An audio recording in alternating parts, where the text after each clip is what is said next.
Hello and welcome to our discussion for the Educational Review Optimal Management of Apparatus Dead Space in the Anesthetized Infant, published in Pediatric Anesthesia. My name is Michael King and I am an instructor of Pediatric Anesthesiology at Lurie Children's Hospital and Northwestern University Feinberg School of Medicine in Chicago. I'm joined by my co-author on the review, Dr. Jeffrey Feldman, who is a professor of clinical anesthesiology at the Children's Hospital of Philadelphia and the Perelman School of Medicine at the University of Pennsylvania. In this discussion, we will focus on the take-home points from the article and discuss strategies for managing dead space with a focus on the smallest infants. Let's start the discussion with some comments on why we undertook the study. So Mike, the concept of minimizing dead space is well known in pediatric anesthesia.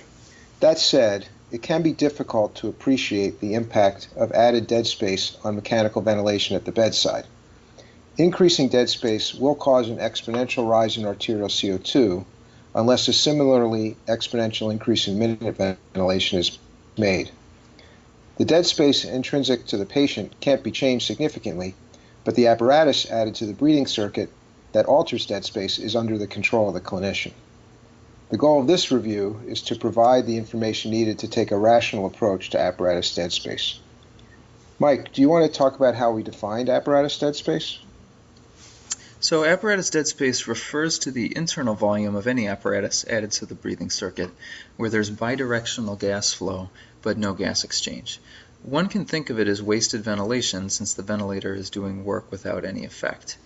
When using a circle anesthesia circuit, the apparatus dead space is determined by all components placed between the Y-pace and the patient. These components are typically added for their functional advantage, but there is often a dead space penalty that needs to be considered.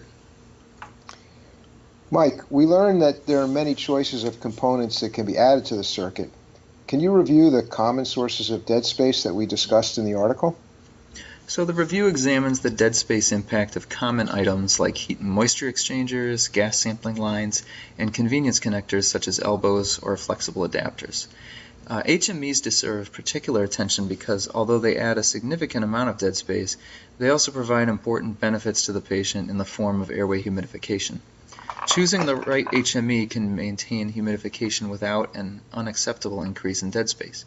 We surveyed available HMEs and found that they were available with as little as 2 milliliters of dead space without gas sampling capability, and as little as 8 milliliters if combined with gas sampling capability. An alternative to an HME is an active humidifier, which will ensure the benefits of humidification without a dead space penalty. Active humidifiers work well, but are often not used in anesthesia because they add complexity to the ventilator circuit and are also an annoying source of false alarms. So it is possible to provide humidification with minimal added dead space, but a solution is still needed to support capnography or anesthetic agent concentration if desired. Connectors that support side stream gas sampling are available with as little as 2 milliliters of dead space. Other options for side stream sampling that do not increase dead space include special endotracheal tubes with a built-in distal port, or connectors that replace the 15 millimeter proximal breathing circuit adapter on the endotracheal tube that support gas sampling. Mainstream gas sampling adapters are also available with very little dead space, but can only measure CO2 and not anesthetic agent. They're not typically available in the operating room. Connectors like elbows and flexible extensions add convenience in positioning of airway equipment, but they also add little else.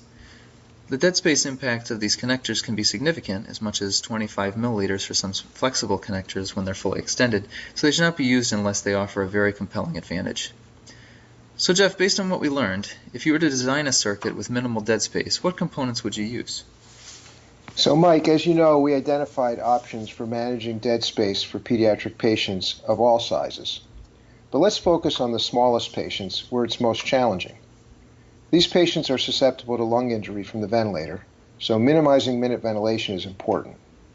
They also often have conditions like pulmonary hypertension, where it is important to control CO2. We selected a weight range of up to 5 kilograms and assumed a target tidal volume of 6 mLs per kilogram, or up to 30 mLs, to determine the most stringent strategy for managing dead space. For these patients, one option is to use an active humidifier to gain the benefits of humidification without the dead space penalty of an HME. If gas sampling is performed via an endotracheal tube with a 15 millimeter connector that has a sampling port, A circuit can be designed with no added dead space from the apparatus at all. An inline side stream sampling adapter can be used instead of the special endotracheal tube, but only if the smallest dead space option is selected, which will add about 2 milliliters of dead space. Alternately, a low dead space mainstream gas analyzer can be used with only a 1 milliliter dead space penalty if only capnography is needed.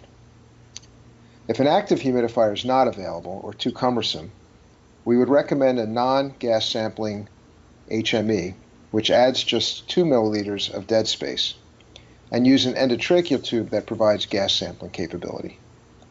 The important point is that it is possible to select apparatus for the most vulnerable patients that either eliminates the dead space impact completely or adds no more than 2 milliliters of dead space.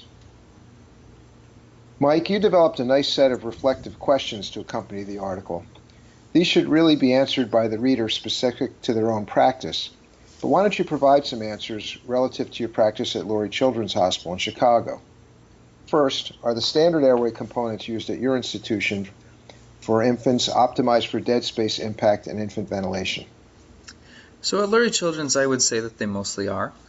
Our standard setup does not include excessive connectors other than a standard sampling elbow connector. HME selection is at the discretion of the anesthetist, and we have both neonatal and pediatric options available. Those have 2 milliliters and 25 milliliters of dead space, respectively. So what modification options are available to you for neonates, particularly for those under 5 kilograms? Well, we have low dead space HMEs available with approximately 2 milliliters of dead space. Although these do not include a sampling port, we do have low dead space sampling ports available. But having a sampling endotracheal tube would be a potential way to further decrease circuit dead space. Active humidifiers are not routinely used in our operating rooms, but can be arranged to be provided by the NICU. In critical neonates, we often do cases in the NICU while using a NICU ventilator, which does come with an active humidifier.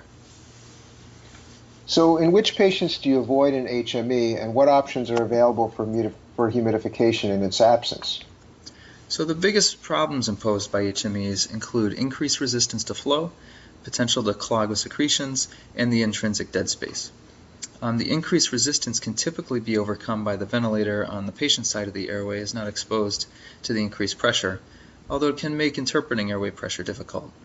Very small neonates and infants have ideal tidal volumes in the low single digits and will be very sensitive to any increase in dead space. In a patient like this, an active humidifier may be a better choice than an HME. Active humidifiers are not routinely used in our ORs due to the added complexity, but as mentioned, the NICU respiratory therapist may be able and even eager to provide one. So in your practice, what are the cases in patients that you encounter which would most benefit from reductions in apparatus dead space? As we've discussed, the smaller the infant, the lower the tidal volume, and the more important apparatus dead space management becomes. Any small infant would benefit from careful attention to dead space, which allows for better control of PaCO2 and less minute ventilation required for effective ventilation. The measures we discuss are most important in those who also have additional pulmonary insults.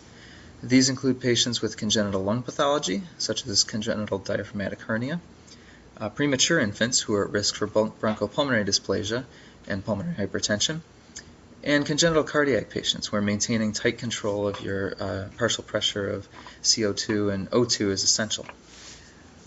Jeff, a special population you have at CHOP is in fetal surgery. Are there instances in this population where minimizing dead space is beneficial?